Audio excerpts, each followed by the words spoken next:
Why are you putting up your zipping up your server? Hey everybody, welcome to One Side of the Coin. I'm your host, Steveo the Gamer. I normally say with me as always your co-host, but Mac Attack is not here this evening. However, I am joined by the one and only legendary JC, former card designer for Genesis Battle of Champions. So welcome JC to our show. Oh, thank you. At least you didn't call me like an X or something like that. I was really expecting the X designer or something. Well, like that. Former, well, same thing. X, former, however. There's some with X's and all that, it's like I'm your X's. I'm trying to get an X joke in there. It's not working. X joke. Okay, yeah. Anyway, hi Devin. Thanks for joining us on the stream tonight. So if you guys have any questions for this young, adorable man here beside me, be sure to put them up in the chat, and we'll be sure to get to them. So. Let's start off with the obvious. So I mean, we haven't had a chance really. I mean, we have a little bit outside of the stream kind of thing, but how are you feeling about what has happened? Right, like everybody already knows, Genesis is no longer. It's more or less done. It won't be moving forward. However, being a card designer. And having worked for Haunted Castle Gaming kind of thing. So like, how are you feeling about what has happened and brought to our attention? So I've been around card games for probably 20 plus years. I've seen many games come and go, and I've expected many games to come and go. It's just sometimes a natural cycle in a lot of your games. Mm-hmm. How would I sum it up? I'm disappointed on how it all kind of went down. Okay. The day. It seemed like there was some hope that there would be new avenues for the game, and they just seemed to have fallen through somewhere with no clear communication of why that had happened or whatnot. Many people had expressed interest in, like, let's take the IP and go on with it. And it's just been consistently, shut down. Hey, Jason, welcome. Hey, Jason. So, I'd say overall disappointed. Disappointed? Shocked? I wouldn't say shocked. No? Okay. I remember having a conversation with you back in, 2018, 2019, where it's like, we're only playing alpha beta at the time. It's like, I did have this opinion of, if this game died tomorrow, I have a unique game in my possession. Yeah, I've always stated that ever since the start. Like back when I was first introduced to it in alpha, even during beta, I'd always stated it's like no matter how far this game got, how successful it was going to be with the product that we had, even at alpha. Like, I mean, the game was so unique and interesting and so much fun to play that acquiring as much as I had acquired at that time, even back then, I'd still have enough product to continue playing the game, right? And still enjoying it regardless of what has happened. Well, we did 4 games on this past Sunday. Just this past Sunday, yes. And we're still wrecking each other like there's no tomorrow. Yeah. Well, it went back and forth. I think you had the upper hand just slightly a little bit. But I might have cheated a little with Kato. Yeah, okay. A little bit. All right. Hi, Steven. Thanks for joining us as well. So I'll just like to say, whoever's watching right now, if you do have a question for me or if you just want an opinion, feel free to ask. Like, throw some questions up for JC. I have no problem answering a question in honesty. I'm not here to really put anybody down. My opinions are my own and not held by any other team member as well. Mm-hmm. And as I like to say, if someone doesn't like what I say, people have my number. They can call me if they really disagree with something. Everybody's going to draw their own opinion and conclusions, right? So, I mean, so moving forward, though, like, what do you think? What do I think? I'm gonna be honest. I would love to see, and I don't have a lot of faith in the statement of Invasion getting dropped. I have no faith in that. Okay. And I'm hoping somewhere along the lines that the remnants of the team that are still around make a statement and say we're just going to release it. The problem is that we know there's some artists who might not have their dues paid to them and it does leave it for a bit of it leaves it in a very awkward spot. Yeah. I mean, it was so close to being released. I know the initial date was or time frame was Q2 of this year for Invasions, and he did push it to Q3, and then this happened shortly after that announcement, kind of thing.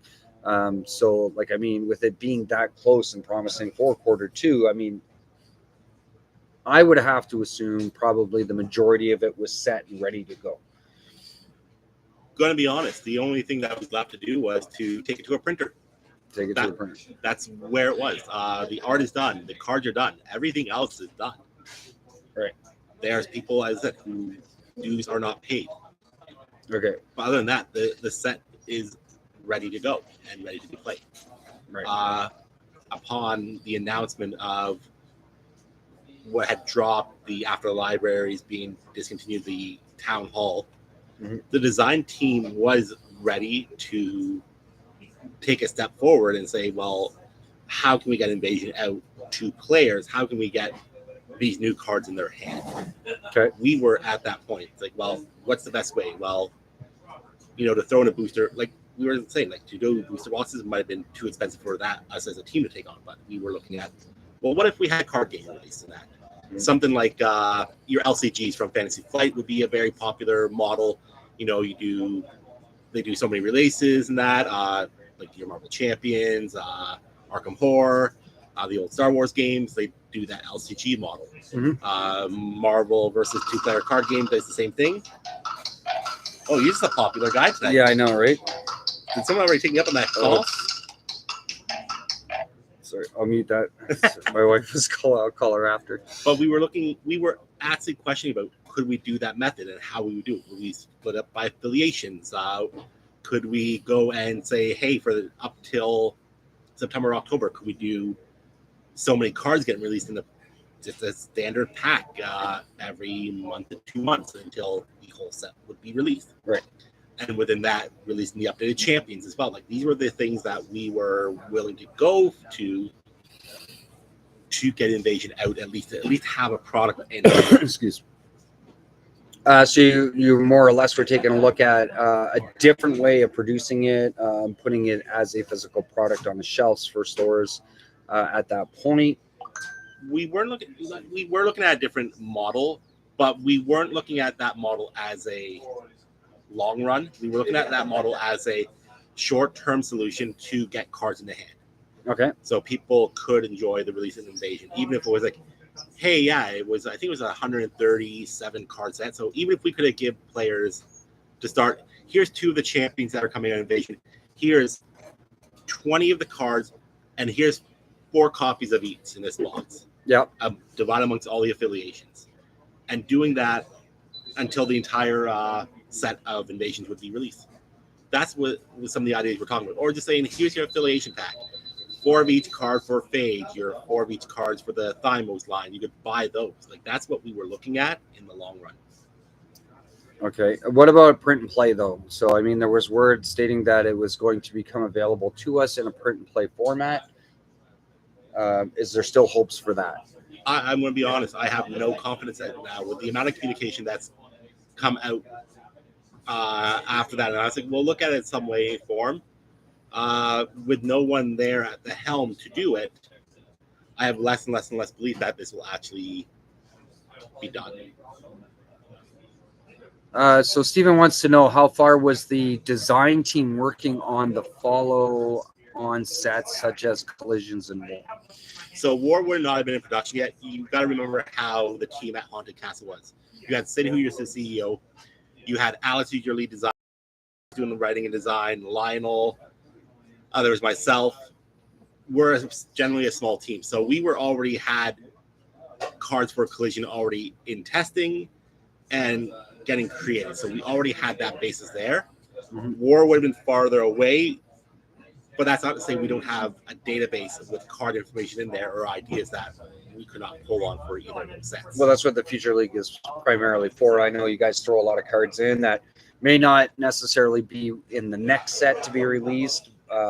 However, working on future sets, right, kind of thing, just to get a start on the concept of those cards and how they're going to interact in the present format. Future League's goal was to test. Yeah. And that's what they did. So if you want to throw an idea out, we can throw an idea out. We wanted a card that did something really bonkers. We needed that ability to do it, and that we needed that testing environment. Streaming. We're streaming. Oh, sorry. What do you need? I was just wondering if you had any more of those foil islands in stock. Which set? The Phyrexian ones? You want the actual Phyrexian ones? Yeah. Okay, yeah, I'll take a look at it. I think I got some. Yeah.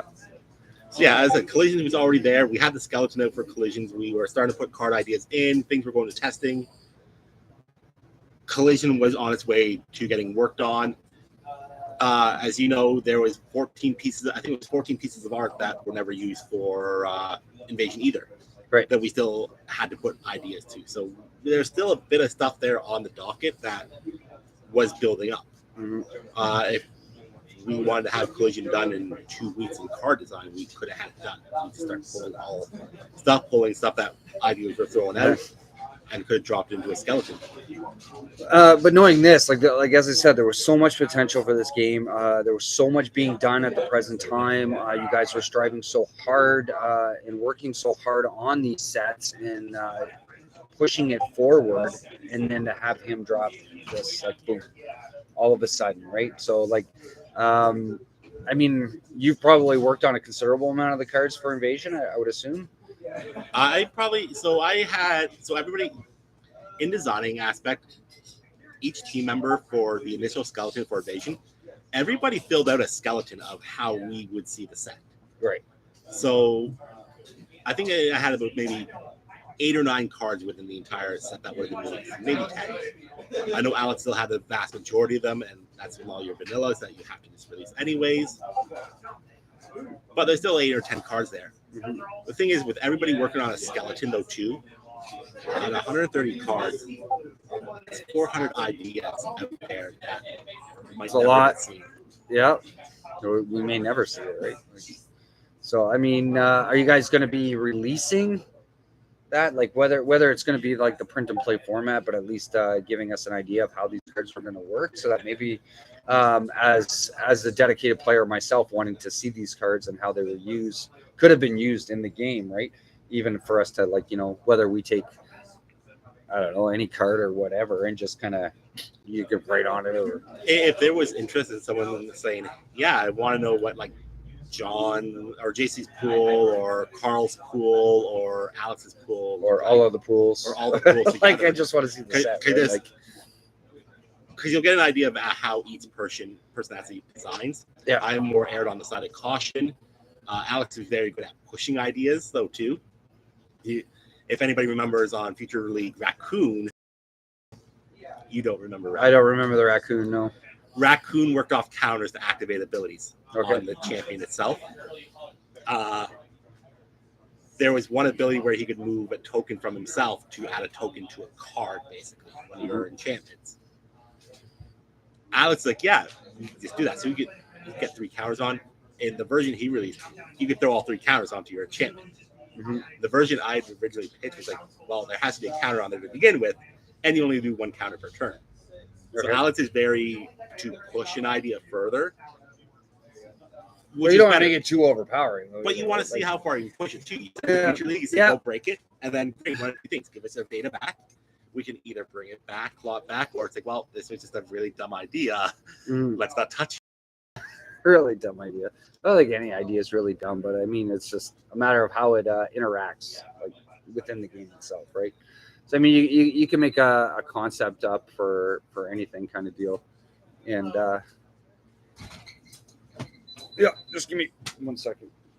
But yeah, I'll say to, again, anyone who's out there, it's like, if you're really, really, really interested, it's like, what were the ideas I had for Invasion coming up? What cards ideas were they? What they look like? If someone is interested in that, I'd be more than welcome to look out, see where my documents were, to see what cards I had created.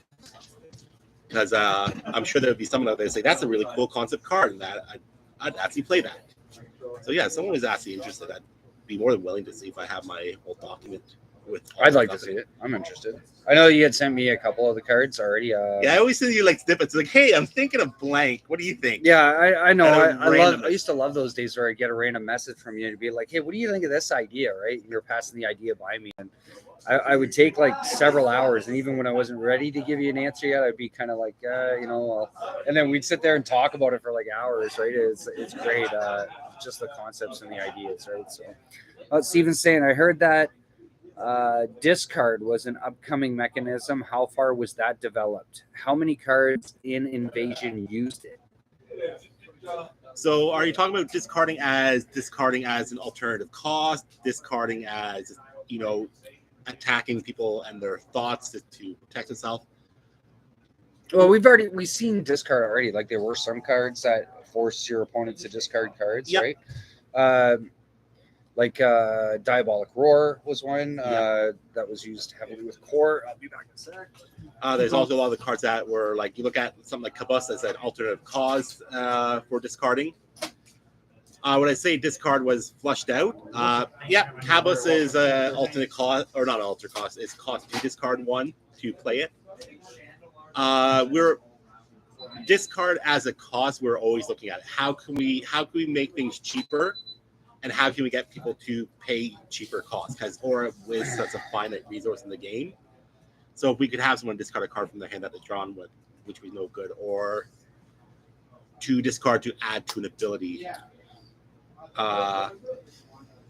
We were discarding could be big in this game, right? I mean, we got a small taste of it, but to make it an actual more heavier, like fatigue is huge too, right? Like when you and I were playing on Sunday, fatigue can be my ESSA fatigue deck, right? And you were even playing fatigue as well in one of yours, right? So I'm looking at my cards like, this doesn't look good. Like we're sitting there playing and both of our timelines are just going down so quick, right? We get like fatigue is a huge thing. It's a great mechanism. Discard's done right in a game like Genesis.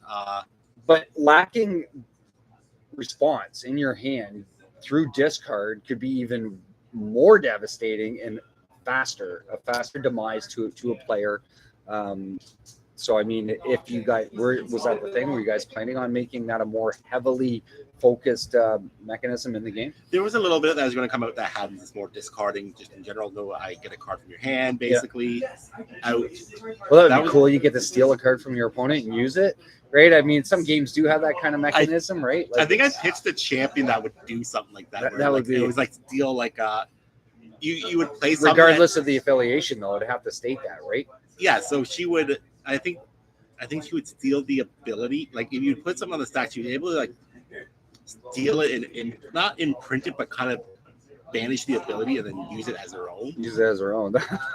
I use bolt shot. Well, thank you for hitting me with your bolt shot. I'm gonna send it back at you, right? I'm gonna hold this bolt shot for when I need it and then hit you with it. Right? That'd be so awesome to have that in the game. But yeah, we were looking at discarding. The toughest thing with looking at discard in a game like Genesis is that we know how powerful draw is.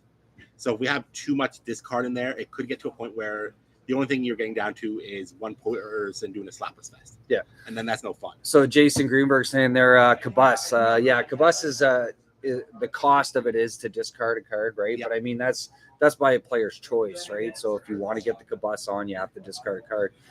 But we're talking more of the mechanism to actually force your opponent to discard cards out of their hand. So I was actually looking at one point back in 2021. If you remember Grandeur from Magic the Gathering, where you could discard a copy of like a legendary creature you had in play to activate an ability. Yep.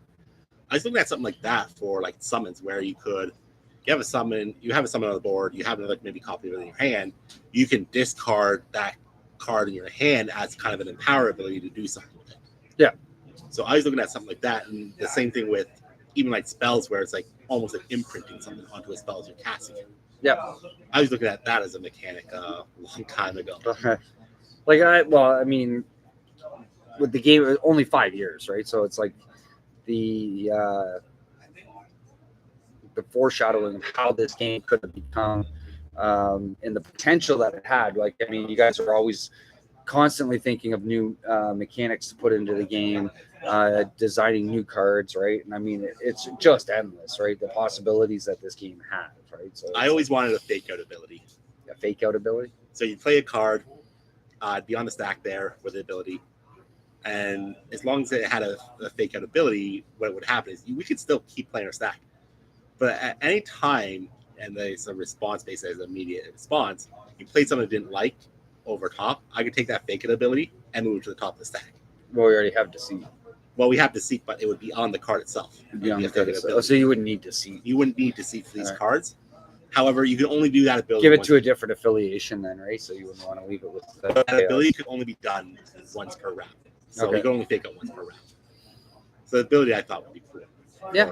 It's like, hey, cool. It's like, I'm going to do this. Well, I'm going to hit you with bolt shot to kill you. Well, great. I'm going to fake it out on top of your bolt shot. Pretty sure. Is it Plummel too, where you can move Plummel into the? You have to pick it up. You pick it up, but I think you have to replay it. You have to replay it on the stack. Yeah. So similar to that, but just it would have it built right into the card, right? So you'd be able to do it at an additional cost. I don't know if I'd do it at an additional cost. Okay, I would. I like you do lesser, one of two things. Right? Lesser. You do one of two things. Either you build into the initial cost of the card to hold the fake out. Yeah. Or you make it an additional cost, and then each card's fake out cost could be substantially higher or lower. Would it be originally action or split? The fake out ability or the actual card play? The card play could be action or swift. It wouldn't matter. Okay. So if you played an action card that had fake out on it, you could use that fake out as that immediate ability and move that action card onto the top of the stack. Okay. It'd be cool for some costing in some situations. Yeah, it would. It would. Yeah. So, I don't know, moving it around kind of thing. Yeah, it's different. Gotta try stuff. You gotta try it, right? That's what the potential, right, that this game had. Right? It's just ridiculous, but. So yeah, Steven's had a few questions. Like if you want to throw some more questions, Steven, go ahead. And anybody else who's watching, Jason, I see he's there still. Probably is it Devin there? If you guys have a question that's like, hey, I just want to pick your brain on something, absolutely throw it into the chat. I'll be happy to answer. Yeah, for sure. Any other? At one point, JC said Malefic Shakti might be more popular. Why? Oh. God, you been pulling up? Was someone checking like my Instagram? Wow. Yeah, wow. I mean, originally printed in Welcome to Jay. Yep. It was reprinted for the OP1. Yep. And that's it. That's all we've seen of this card. So it is a swift 3 damage. 3 damage, try awareness. Is it 5G or it's 5G? 6, I believe. Is it 6? I think it's, or maybe it's a 5. I don't know. Chat, help me out here. My memory's going foggy. It's all the gray hairs in my head. Might be so out of 5G, it's still like what 9 aura and discard 1. I can tell you. So think about it this way: Malefic Shakti works for your. It works for. Oh my God! Someone help me here! I'm dying at the moment. What's your creature again? Necro? Yes. You have a card that can interact with Necrolich. You have a card that can interact with anything that would be potentially in the future with if things were to interact with your discard pile or whatnot. Shakti could definitely become very powerful. There was the card. I don't know if it's an invasion. Oh, it's another discard cost. It is a discard cost. It's a discard cost of 1 and 8 aura to do 3 damage, 5 cheat, try awareness. So you gotta remember, three damage at that time of J would take up most summons. Yeah, it was the average damage, right? It's 8 aura with all those spots, so you got great awareness on it. Yeah, the awareness. You discard 1, which again, your Necrolich wouldn't be there at that point, but in the future would interact with that. Great if you're low on aura, dead cards in hand. You can use them for resource at this point on this card. Yeah. You have to have it though in hand. So you have to have it in hand. Looking at any Axon Chaos then, right? More. There was, I think, I don't know if it's in set for invasion, but the Mental Daggers was in testing at the time where if it got discarded as like a cost or for some reason, you could play the ability. Yeah. When it got discarded. So you had stuff like that too. So there's anything that interacted with discarding. Yeah. Definitely the Shakti definitely had some it had potential back in the day. I think I think I ran it at least one copy in Malik just as an yeah, option. at the time, I mean, back then, some of the timelines, throwing that into a chaos deck, 100%. But I mean, the discard, right, cost, cheap on the aura side, but it's the discard, right? And it's like, Brad saying I was using the original Rain OTK back in the day. Yeah. Because Rain would use Epiphany to get many cards in hand, and it was by the time you factor the 8 aura and that to what you would be paying for at that time, where there was awarenesses, it was actually sometimes a great way to yeah, Malefic would have been a good alternative, I should say, to what was actually used, which you're looking at, what Shadow Claw. Yeah. Yeah, Shadow Claw, right? That Okay, does the problem with going into like Shadow Claw as well is that now you're going in energy in the Rain OTK. Like, could it use it? Absolutely. Yeah. Problem But she's is, got the energy when, collection. when you're drawing all those cards and that, all it takes is for one or two major whiffs to happen, and then Yeah. But 5 chi compared to a 4 chi, right? You're gonna want to. well, I think the Claw was 6. Was it a 6 I chi? think it was a 6 chi. And then your Shakti was 5. There was something else that was a 4 chi that did. Was that the Grat? No, grasses you move. Yeah, but they use that sometimes to draw an opponent in. Yeah. Who was trying to get away. Could be. Anyway, it's been a long time for the OTK, right? Oh, gosh. Rain. I mean, it's 2019, and it retired very quickly. yeah, right. Many have tried. Many have tried. Yeah, Many have tried, I but- mean, it resurfaced a little bit. People were still playing it from time to time, just to kind of like the Angel deck at the championship, Yeah. right? Caught us by surprise, right? Expecting it because nobody is playing it anymore, kind of thing, right? And then somebody just brings it back and just wipes everybody out, right? Like Angels, and then it gets popular again. I think in this case, though, right away, because that happened with the Angels, that people started, okay, well, now we gotta really focus that is a thing, even though we've stated it. It's like there are ways to deal with that Angel deck so easily, and just people weren't prepared for it. So That's all it came down to. old news, like we slaughtered that. Yeah, we've beaten this horse a few times. Yeah. I'm sure it's kicked us once or twice, but that's without a doubt, right? I mean, but he was smart though to do it at that time, because everybody was focused on something else. Whether it was someone the Nubia burst decks, right? Someone read the battlefield law and was like, wait, nobody's doing this. Wait, nobody's running the counters for this. I opened my mouth about Kato, but even though Kato, I still think Kato is an absolutely top tier champion, right? Kato should have went through that championship just about everybody with the proper sideboard.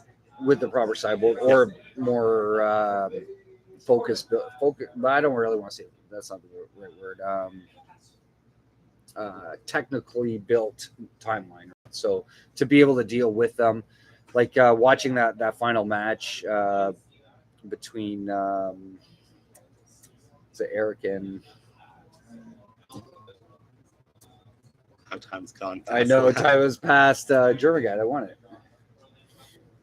Do we forget his name? Oh my god, I feel so bad. Yeah, from Yoda, Yoda's data. Yoda's data. Yeah. But if you think about the matchup, Kato with the right toolbox would have the advantage of pulling off. Yeah, if he was running more tsunami, like even away. Away is a thing. Away would have wrecked the Nubia deck so quickly that the Nubia would have been Kato would have sat there and said, congratulations, I've sent your Angel back 5 times. I'm sorry. You have no more aura. I've traded 16 for 25 aura on a 6-2 to an 8. Yeah. You have no more aura. If you want to come slap or spec with me, that's fine. Let me play my one summon that's now actually going to murder you. Yeah, one of our recently shows that we Mac Attack and I had talked about away and how good it is, right? Like, I mean, that card is just devastating against any summoner, especially when it comes to and Kato has the big best, giant. Kato has the best exchange. It can rip apart Satir in Kato has the best exchange when it comes to the options. Yeah. If they're not running a serious summoner, you drop all your ways, you throw in all Chrono Walkers. Yeah. Plus, he's got that mechanism too that can be used either defensively or aggressively, built right into him, right? So I mean, like the guy is just like, I even before Origins came out, and I knew Kato was coming. I was like swearing by him, right? Like it just the possibilities are endless. And then when you brought it to my attention about away in a discussion we had, and it was just like, oh my god, it's like 100% even better. But I mean, you can still use away with the other champions too, right? That have access to it. Kato Right? Like, has the best but he aura does have pool the best. for it, and with him being that time, Thymos. he can just switch into some of the better Yeah. Thymos cards as well at the same time. Like Yeah, he- Thymos has so many amazing support cards to him, even on the little cheap summons, right? That you need, right, to make I that. run the lion. It's like, I'm Yeah. sorry. It's like, I just don't want to do anything with my turn. I'll just drop this, and I have a blitzer on the board. Let's Yep. go. Let's go. Yeah, 3 and damage. then another Swift. one, Let's and do- then another one. Like it's just, why not send some you're that just sitting fly- there. If I'm not going to be attacking with Kato, why waste the My big user janky token? guy comes in, and it's like, oh no, pick him up, away, Oh, away, oh, go wait. away, Oh, go wait, you're saying away. your tiger on me? He's like, hope you liked it. Even with the Ajna, right? Like, I mean, it's such a good defensive card against Ajna because it blitzes, like it's swift speed, right? Or even like Unless you you're can use running it a against Thymo Chrono, champion right? that has too. 130 plus aura. Yeah, It's like, oh, congratulations. Thank you for wasting like your 12 aura. Even with the energy reduction, thank you for wasting your 1 or 2 cards you had. Yeah. Just send it back to your hand. Go away. Like, go away. Hence away, right? That's the way it But goes. what other questions are people pondering? If you have one, please throw it up. Steveo, you must have other questions that are burning somewhere. Oh my god, I don't know. I know we haven't buried too many bodies yet, so Buried bodies. Are we burying bodies? everyone's gonna have a side gig. Like I know I talked to a lot of guys since this has happened, right? Like Jeff, I've reached out to him and whatnot. I mean, like I haven't heard anything from Carl or Lionel or anybody of that nature, right? As far as the design team, I know you really can't speak on their behalf. Have you heard anything from them, or you know? I don't think the design team's probably spoken since probably about a week or so after the announcement. That Yeah. was the last time we all chatted together Okay. because it's frustrating for some of us. Yeah. Look at someone like Alex who was Put his heart and soul into it. right? absolutely like in chat, throw Alex some love. Like he wanted to push this game to where it, not where it should have been, where it needed to be. Yeah. That was Well, we gained so always- much momentum in a very short period of time from going from like just in between Rays, we had COVID hit, right? And there was that downtime from that. But once we started with J2 kind of revamped the game, started pushing it back up, right? And then the ramp up with even like I'm not a fan of Kickstarters myself personally, but I mean it did give progression to the game. People got all hyped up. Kickstarter Origins coming out, the game was starting to go forward, right, in a big way, right? And then the game was on the cusp of hitting a few major milestones in North America too. I don't think a lot of people know that. Is that there's a few things that were happening behind the scenes. So as a designer, I'm gonna be honest. I'm the type of guy. I work in the game industry. Half the time, I'm there to support the team I work with. Half the game industry get burned down. I'm like, oh, well, that's cool. What are we doing today? That's just how the type of person I am. Okay. Usually I play games because I enjoy them and that I like collecting them. you're by far one of the most knowledgeable guys on card games that I know of. Anyway, so like, I have to admit it, right? But there was a few things that were And as a card store owner, though, like it's like I get stuff coming in, and I'm like, I've never seen this before. What game is this? I call you, and it's like, have you heard of this? Oh yeah, and oh wait, just there's Full Metal Oh, yeah, Alchemist. Oh there's wait, this, that's Dragon there's Ball that. Z by Stuff by- Score Entertainment. well, those are a lot recent, more. Actually, no. No. Full Metal Alchemist is 2005, 2007. Score Entertainment Dragon Ball Z is like Talking about- 2004. Yeah, We're talking like games that are 15 plus years old. at this yeah, point. true. Yeah. Still have played my Full Metal. And I'm Alchemist on older my than DS, you, which so- is the funny part. May not But- look it, but But there was a few big didn't pickups catch that. happening in the LTS scene, and there was a really big thing on the collector scene that would have helped push the game further. Milestones were happening. Yeah. And well, you think that's it? Because like, you think there was too much focus on the collector aspect of the game more so than the actual I'm gonna be honest. game itself? So the designers created the game. They designed simply on the fact of we want to create something cool. Right. We never created cards for the game aspect of this would be great for collectors. My opinion of a card game is, even as a collectible, there should never be barriers. One of my favorite games I'm looking at right now is Dice Masters from WizKids. And yes, they got super rares. They got these crazy rarities sometimes in the sets. But the best thing is, if I get a super rare that I really want to play, you get dice with your characters as well in Dice Masters. And some of them can play up to like 4 of their dice on their card. The great thing is, if I get the super rare of, let's say, a Spider-Man, if I get the common version, it's the same dice in that set. So I don't have to worry about chasing the super rare anymore. Mm-hmm. If I got the common version, I'm set at 4 dice there. I'm good to go. What we wanted to do for collectors was we wanted the foils. We wanted those alt arts. We wanted so that people could fling out their decks if they really wanted to go to that level. But at the same time, we never wanted to deter from people being able to chase the cards that they needed to finish the decks. To play. I mean, with the card game, no restrictions on the amount of any card, except Epiphany came through in the long run, first card ever to be restricted. However, not having any restrictions on it, people needing to have multiples, right? And I mean, even switching over to having 2 rares per pack through J2 going into Origins, probably going to see that again in Invasion if it was to be printed. It was very easy for people to get that, right? But making say stuff in the Patreon. What was Invasion going for? We had they're going to do sketch arts. They're going to do some epic, probably full arts in that. Yeah.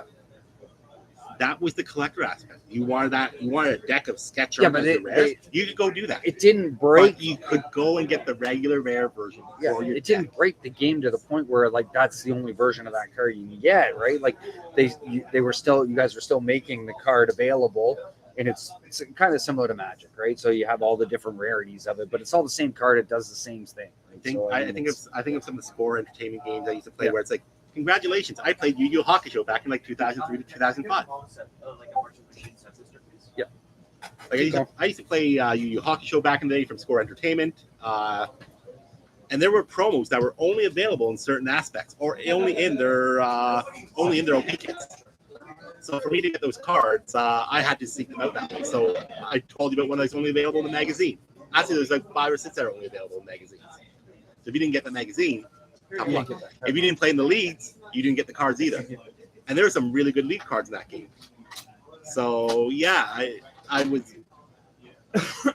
Well, that kind of ruins the game when you can only get that card, that one specific card, say in a certain product or whatever, in an OP kit or in a magazine. Yeah, exactly. Right. So it makes it a little bit. I know in rough on the the players. Like, hockey show, some of the team subs asked to use some of the league cards, and if you didn't have all 4 league cards, well, you were out of luck. I know. Sid was saying that he was constantly getting attacked and felt like he was always on the hot, seat kind of thing, or the chopping block when it came to collectors. Like people constantly bugging him about, you should have this or you should have that, right? And he was kind of leaning more towards satisfying that market, right? More so than, as he was stating that they want to focus more on the gameplay and the game itself rather than. And there's nothing wrong with it. Okay. There's nothing wrong with focusing on the gameplay. But if you're going to focus highly on the gameplay, take it to a card game. Don't put it in a booster pack. If that's where your only focus want to be. Yeah. If you're going to put in a booster pack product, you're going to have to, we're not in the 90s anymore where people didn't know what a set contained and randomly you're like, oh my gosh, this is actually in this set. We're not past that point anymore. We're in a technological age. We can find it anywhere most games at a click of a button. For the collectors, what do they want? Some uberly $1,000 card? I'm sorry, not every game has to have that. No, not every game has. Give them the reverse foils. Give them their alt arts. Give them some unique stuff that they can only pull one in every so many packs. People don't mind that. Mm-hmm. Just don't have it hurt the function of the game. Right. I don't think he's done anything thus far to hurt the function of the game. No, having foils in the game, great, because people might go do their foils. Well, foils weren't the easiest thing. But you know what? On the same side, though, how many games have been like that before in the past? Where it's I remember back playing Magic back in 2010, where To pull Foils- a foil foil land was one per box half the time. Yes. Or a And look at it foil now, land. though. You get a whole entire. I got a whole you know, stack of foils like this. I'm like, huh?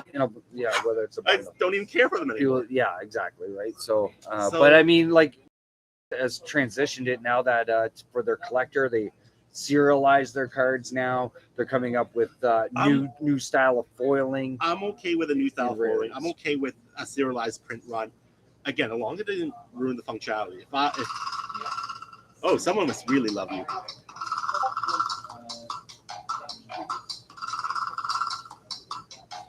Dance Music break. Yeah, right. Like I think serialized cards are really cool. I have no problem. Again, don't Right. mind if it ruins. Like as long as it doesn't ruin the functionality. I look at like My Hero Set 3. They had their 5 characters that were all serialized, 500 of each of the 5. That was fine because they're all reprint characters, but in a cooler art. Yeah, it was just a different art, a different style of foiling okay and with whatnot. that. Take care, Corbin. I'm okay with stuff like that. Yeah, I yeah. have no problem. As long as it doesn't ruin the functionality. I don't. So Devin saying thanks. Pretty much that answered his question. Wondering if there was a sense of urgency within the team to maintain interest because Invasion was so close versus more of a wait and see. Brad C's also saying, for my part, I miss the team. We miss you too, Brad. And it's good seeing you, JC. Yes, of course. And he agrees with you. A game should be played, not just collected. So Like I have my cards I collect in the game. everybody does. I'm right? sorry. I think I like my Italian Stallion and Pokemon Giovanni. Like yeah, that's fine. Everybody has something they'll collect in the game. right. But I do believe that game should always be played first. And I'm taking that more and more now as I get older. Mhm. I'm now treating more of these games that like I still have my collector box as a card game. Like I'm sleeving up all in one color sleeves. Like if I just want to play, I can go play. And I'm Yep. getting more and more to that personality. As for losing interest in the game, there was a sense of urgency. We know that if we had the IP tomorrow, could we get people back? I think we could. But as we get further and further and further away, it's going to be more and more and more difficult. Yeah. The game, even if the game were to be still Genesis down in the future 5 years from now, we could, but it would have to be so heavily like. If the Genesis name's there, you're not rebranding it, but you'd have to put so much stake back into the brand and confidence. It would be difficult. Very few games come back after a hiatus or being done.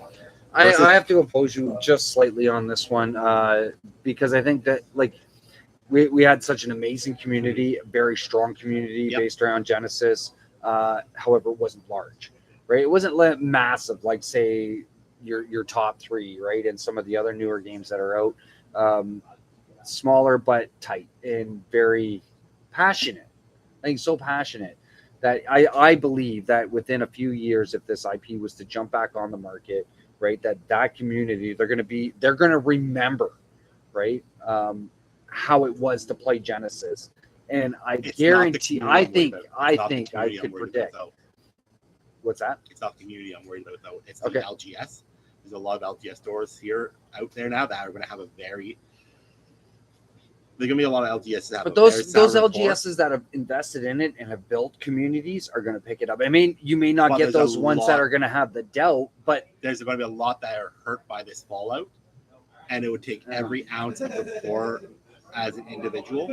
And there's nothing I hate more in the industry we're in, where I have to use like rapport that I've earned with you to try to recover something because I find that hard to do sometimes. okay. If you had a falling out somewhere in the industry, I had to come and say, I'm sorry this happened, let's get this correct. I hate having to use that rapport Mhm. that I've built with someone over time and having to fix it. It's a terrible I don't know, maybe it's just how I feel, but I never like having to do it. I agree with you. If it goes too long, it's going to be a bit of a struggle, right, to regain it. However, I think the regain may not be as devastating within Games have the done it. already existing communities. Games right? have done it. Games have done it, yeah. Like I so- mean, well, look at Digimon for instance. Like it was so old way back then, and it just died. Right, boom, gone. But remember, the Digimon we have now is I know it's different. far different. It is. We're far- talking it about is games different. that are like But the name itself, right? So everybody the remembers IP, the Digimon, IP right? they So it's- remember. yeah. The old card game that some kids like, yeah, I picked up at school. Yeah, they changed a few things that kind of ruined the game at the same time. Good old translations of games always work. We're looking at you, Slow King, from like the Neo series that kind of wrecked everything. Okay. There are games that have recovered. So again, I've mentioned Versus 2-player card game system here. It used to just be Versus, and it used to be in a booster pack. It used to be DC and Marvel. They have now switched over to mostly Marvel, but you have your regular Marvel comic books. You have your MCU. There's Alien. There's Predator. There's an X-Files set. There's a Buffy set. Mortal Kombat just released into this as well. It's managed to recover with some form of its original identity. Yeah. There's some big changes, but it still maintained that. Well, it's a Universus as well, right? Universe My is a Hero, big rebrand. Universe is a big rebrand. After this, FSG was going to axe that back in 2008, I think it was. Yeah. And it was Jasco who bought it and started rebuilding that. I think it was with Red Horizon. I could be mistaken. Someone can correct me if they're really up to it. But from there, they got back into, like, they brought in a Mega Man set. They brought in another Street Fighter. They brought in a Mortal Kombat. There's Cowboy Bebop. There's Yu Yu Hakusho. There's so much, right? We have... Like, as we were talking about that on Sunday, right? So, some of the older stuff is a little harder to find. It's harder to find. So there's another game that's recovered. Dragon Ball Z, the original score one, under Panini when the new movies released back in, I think it was like 2015. Again, someone can correct me. Never really followed. Had like 6 or 8 sets that released in that, and they brought in the old world champion.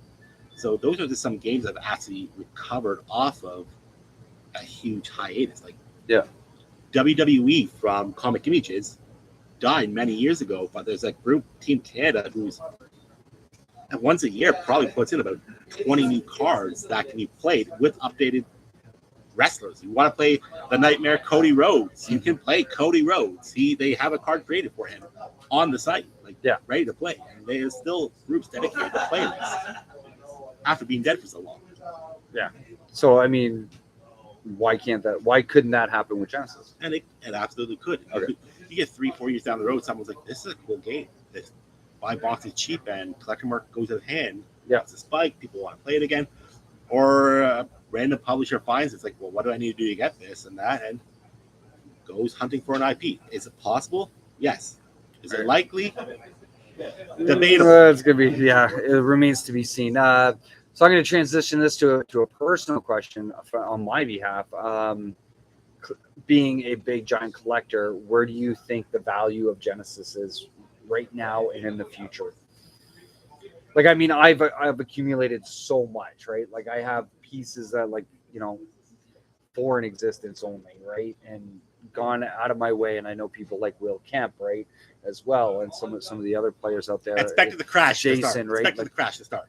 That's always my expectation. Expect for the crash to start. Expect for the crash to start. Like, I mean, literally prior to the announcement, I spent several weeks putting up all my singles on my online store, etc. Like, just oodles amounts of time punching those values in, trying to figure out, Now, on a flip side, we've had this conversation where it's like there's nothing wrong having those singles up because there's going to be someone who either comes along the game for the first time. Oh yeah, I'm not taking it down by all means, but do I now start looking at adjusting values kind of thing? So, I wouldn't start to adjust values right now, to be honest. We're still in a hot card game market.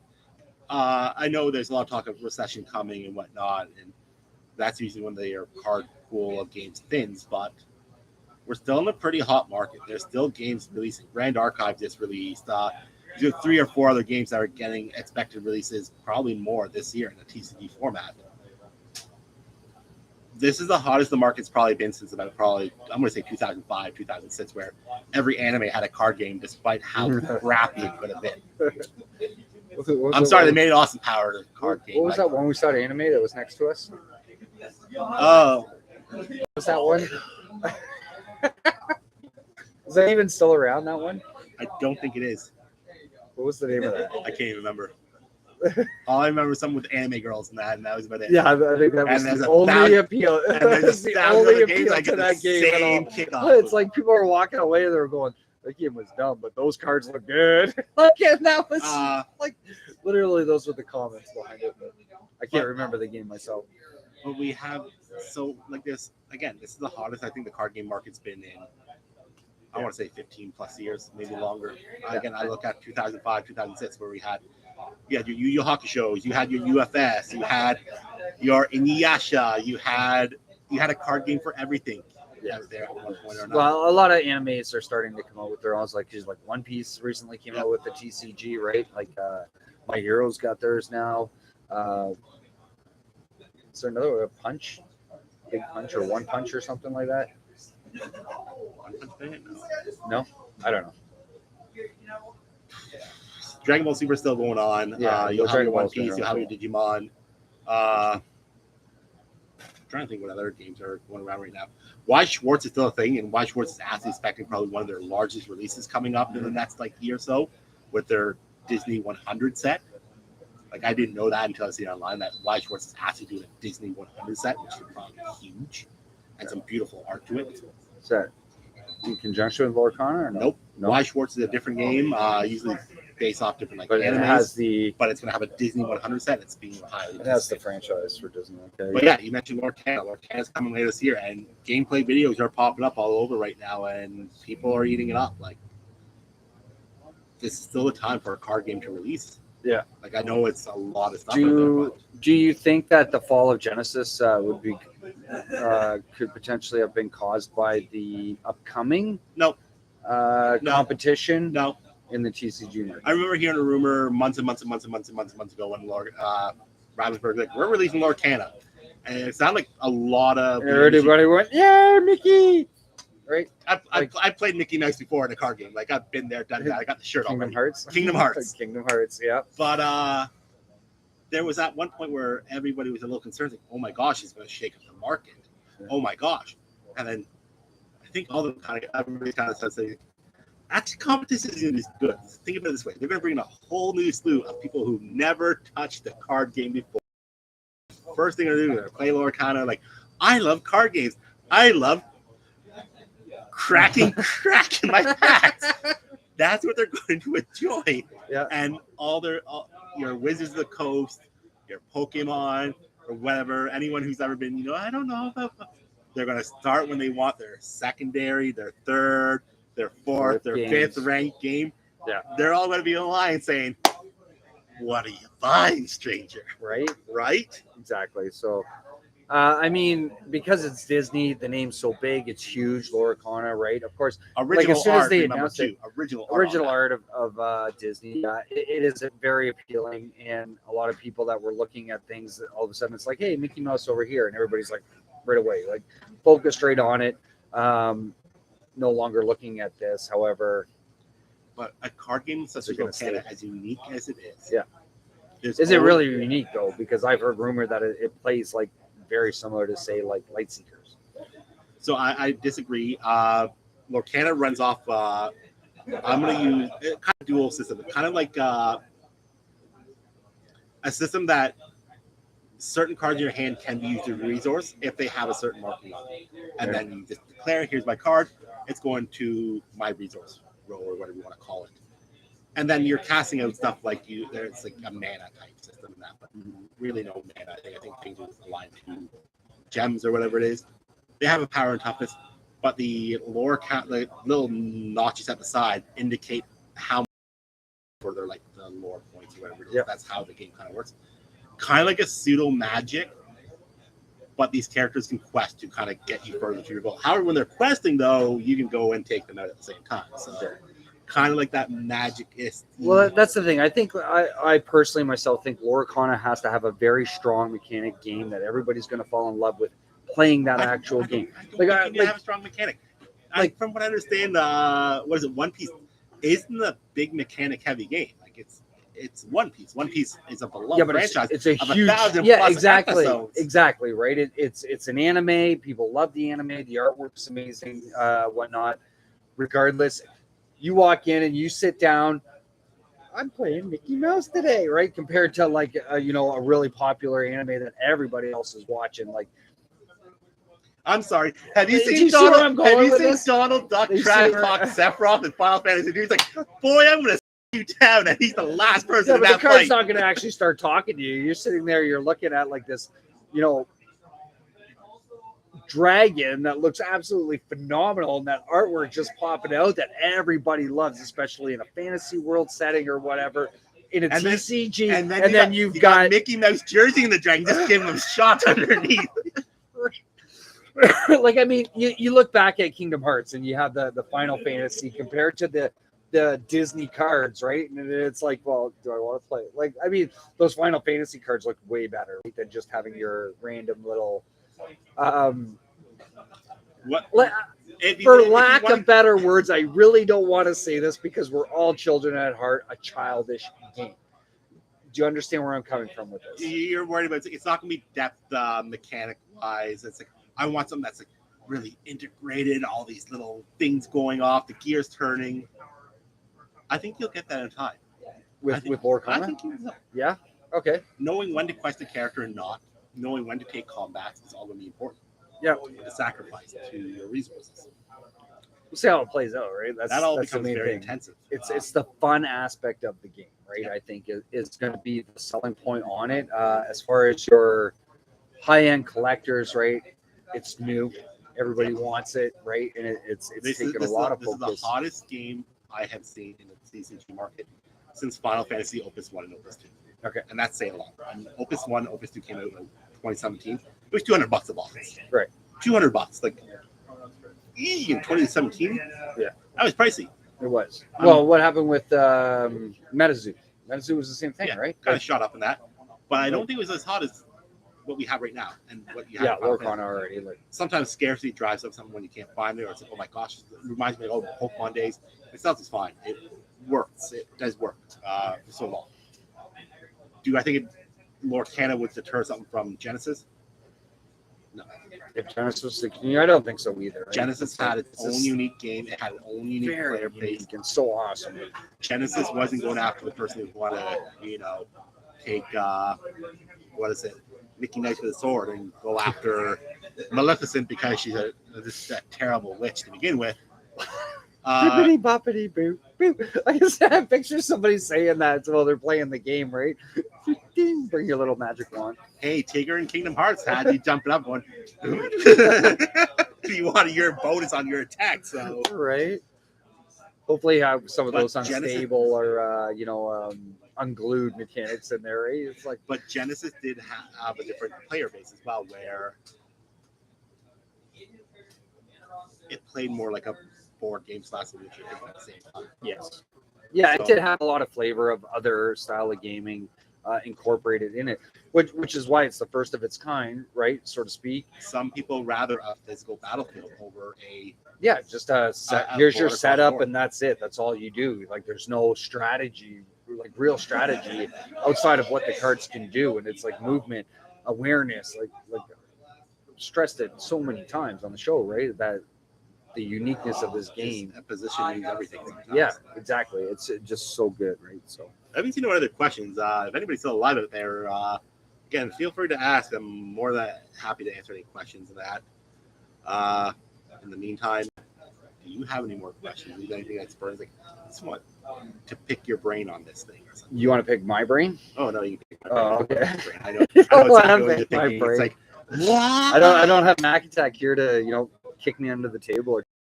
I guess I'm going too far on stuff, but No, we're here to have an honest conversation. But yeah, we love. no, I mean, I don't know. I really don't know Joey what else mentioned to Dungeon Crawler. Was that based off past sets? I'm not quite sure, so I didn't do a lot of talking. Like Oh, the John. Joey's got a great personality. I do feel sorry for Joey. I'm sure he took a lot of heat on the forefront. Yeah, of he had this. recently put out a video or whatnot. I think on his channel discussing his rise and fall in Genesis kind of thing. Yeah, I didn't get a chance to watch it yet. I haven't but watched either. I do feel bad for Joey. Joey was working some milestones, Yeah. Especially in the West Market. TCG player was one of them. What I understand, TCG would have been huge for TCG this player would have game. been huge. Yeah. Would actually lit up probably another avenue. But poor Joey put his heart and soul into a lot of it as well. Yeah. Making sure to promote it. He was pulling the 94 tactic, I swear. Probably having a suitcase on him with Genesis in it and saying to his source, here's something you need to try. Because that was 94 selling a Magic. A suitcase You go into a store, hey, Steveo, check this out. And then let's go for a beer. Most likely, yeah. Let's go That's for a true. beer afterwards. If you had a question about the dungeon crawler and that'd probably be a question for Joey himself. Yeah. I can't speak for Joey, but he's usually a pretty approachable guy. I'm sure he's still around in some Discord somewhere. Hit him up and ask him. Yeah. Say, Yeah, I think he's still on the BOC site, I believe. I'm not quite sure. I keep an eye just to see this. Or just I look don't- up I'm not on the fan decks server. Decks and drafts. I'm not on the fan server. I got out of that a long time ago because if there's any little dispute to that, it's like it's fan server. Don't want to be part of it. Yeah. I kept the feature league and the testing one. That was it. Keep me awake, And JC. my only thing was if there's ever a fight on testing, it's like, I'm sorry, it's a testing environment. Play it this way. Or So Steven wants to know, were you working on cards that had a collaborative flair? a collaborative Flair. flair.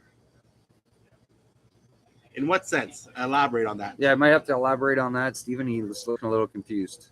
I'm gonna be honest. Collaborative flair. I would mostly a lot of my card ideas is just things I'd want to bring from other games or just sheer boredom. If you've seen Raccoon from Future League, Raccoon was a shower thought one night.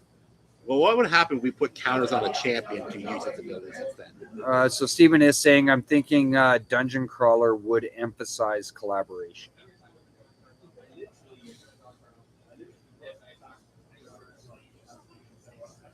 PvE might help players work together.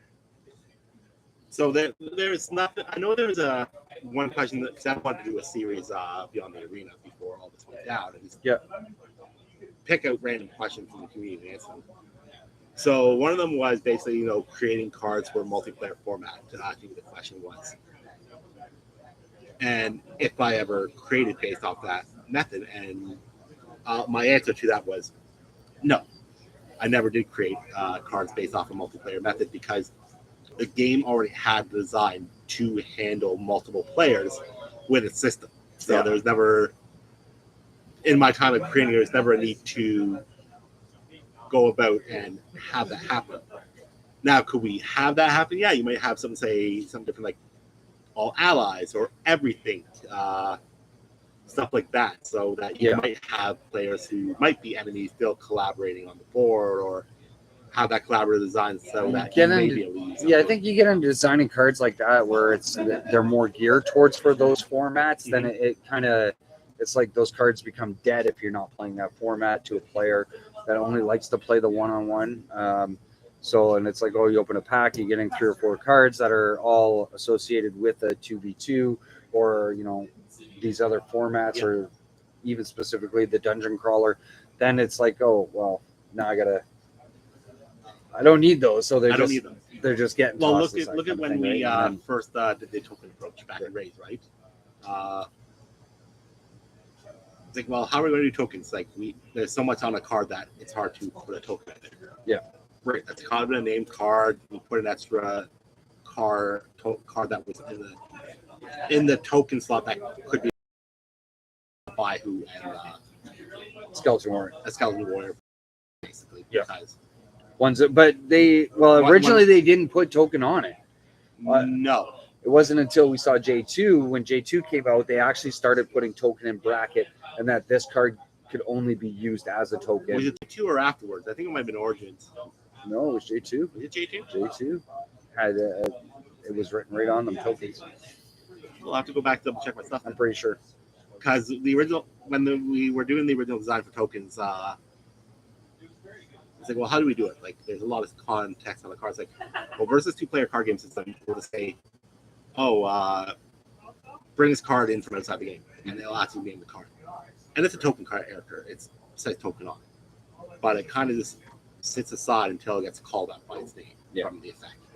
That's the original way we went about playing those tokens, because you imagine saying, hey, congratulations, let's create a buy who token with a forward awareness. So if you don't know what the term forward means in the game, well, crap, there's one problem there.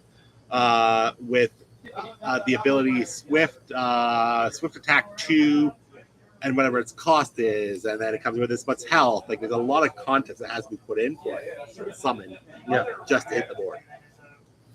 So I mean, like over the years too, like even back when we started taking a look at multiplayer formats, whether it was 2v2, allies, etc., etc. It's like there was no. I don't think there was. You never played allies. It was all right. Like there's so many different variations of a multiplayer game, and most recent being the free for all that came out along with Pack Wars kind of thing. Yep. So.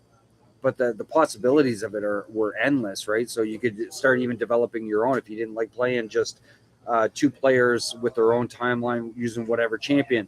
You can mix it up. Your champions have to match affiliations or have to match at least one affiliation, or right. You're playing with smaller timelines, or et cetera, et cetera. I think the game had enough in its own. Yeah. But there was no rules need text. for any cards to Nothing had to specifically work. Say this is for a multiplayer. Yeah. Now that being said, could the card be designed with a multiplayer? Oh, because remember, but I mean, do you really? When we really evaluated cards, we would say, well, how would we feel about this in sealed? How would we feel about this in competitive, casual, in a multiplayer format? How do we feel about this card in all those formats? Those we did discuss that. Yeah. But the formats don't change the style of the game, though, in this sense. No. Right? So, I mean, yeah, they work a lot differently than most other TCGs. So, part of what I loved about Genesis was just how flexible it could be with the cards that existed and the rule as written with limited extra rules for special scenarios like multiplayers and PvE. So, in multiplayer and PvE, like, we go around the board, we throw each of our abilities on. A trigger gets thrown on. Everybody gets their chances to get in on that trigger. Like the game had a way of sorting itself out. Yeah. And then even with multiple triggers going on, who had the priority to throw it on all the multiple triggers first, and vice versa. The rules were written so that multiplayer could happen at any time. Yeah. But no, that's it. You see, if there's any other questions in there? No, Steven was just saying, yes, multiplayer game, PvE, my hope. Devin said, just hope you guys are keeping busy and doing okay otherwise. I have a work life of 8 to 5, as Steveo knows already. So,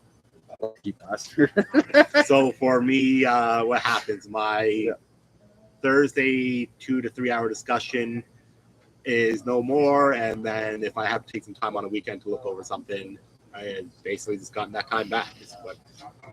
That's a really sad way to put it, but that's really what's in reality has happened. Yeah, because a lot of people probably either know or don't know, but a lot of people who work on Genesis work full-time jobs.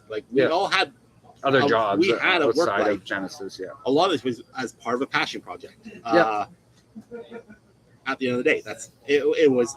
You might as well call it a ragtag team putting together a game. Yeah. You guys are doing an awesome job on it, though. By far. I mean, up to this, it was absolutely phenomenal. Still, by far, my number one game. Devin was saying, okay, great. Wasn't sure if anyone moved to full time. I think Alex might have been at one point. I'm not quite sure of the particulars. Yeah. Nobody else had a full-time contract. We were supposed to have sweat equity in the company, but something fell through with that. I'm not quite sure of particulars, but yeah, all of us worked a full-time job. Carl, I think, did contracting work. Lionel worked with, I think, Frito-Lay or that. Yeah. I work in the gaming industry myself. I returned after a 1.5-year hiatus and went back as a support role for a distribution company. We all have jobs. Yeah. This was not a full-time job to us. If the opportunity was given to be a full-time job, would any of us take it? More than likely. It's a good industry to be in. Yeah. But yeah, we all had daily lives. We beyond this. Make it sound so depressing sometimes. I know, right? It's like, yeah. No, speaking of depression, though, I know it hit me really hard. Just still, some days now recently, I think about it, and it's just oh my God, I can't believe this has happened, right? And then it all resurfaces again, and just kind of getting down on it, and it's like. Like outside of the like the store championships, by request of a sit to still run them and whatnot, we did, and it was great to see the community together for those days. But since then, it's like nobody's here playing Genesis now, right? And it's like, and Jason up at North of Exile too, he put out a video yesterday saying, hoping that his community is still going to go. He's going to keep running it, and I mean that's basically all we can do at this point is just say, hey, we're still playing Genesis. Come on out, have some fun. Like, I mean, it's the competitive scene has kind of dropped right out of the loop, right, so to speak.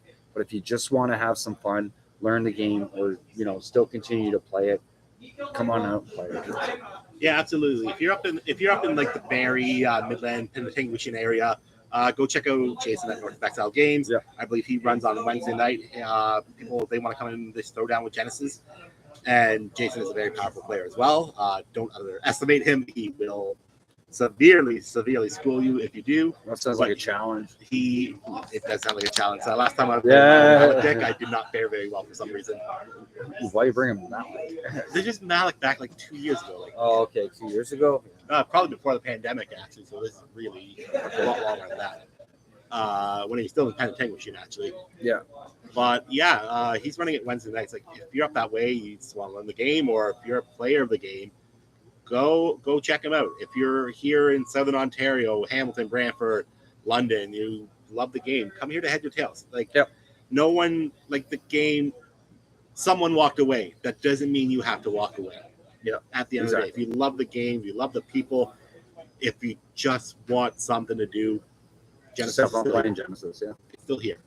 Like he still comes by, plays me from time to once in a blue moon. Once in a blue moon. Yeah. But we still run it every Saturday during the day. You want to come out and play Thursday evening, you're welcome to come by any day, actually, as long as I'm not overly busy. I'm more than willing to sit down and play a couple of games of Genesis with you. So, but anyway, it's getting about that time. I think we should be wrapping it up for the evening. Be sure to like and subscribe to our channel. Greatly appreciated. And like as I said, we still hit that 500. We're doing a sealed box of beta for Genesis Battle of Champions for what it's worth. Not a problem, Dev. Thanks for tuning in and watching. So on behalf of One Side of the Coin, I'm your host, Steveo the Gamer. Mac Attack, I'm sure, says hi. She's really busy with her grandmother this evening. Helping her with, my mom got a new phone. Oh, yeah. Oh boy. Yeah, grandma with a new phone is that's a problem. Yeah, enough said, right? So Mac Attack's actually helping her tonight. So huge shout out to her. Thank you so much, JC, for joining us tonight on One Side of the Coin. Really appreciate it. Listening to you, always a pleasure talking with you, man. I love it all the time. I'd like to throw it out there to the community as well. Like, I'm still on the Future League channel. I'm still on, I think, one of the other ones, like Genesis Battle of Champions. If you have a question, I'm there. I call you. Well, you called me. You got my personal number. My God, I can be on the holidays from work and this guy still call me for stuff.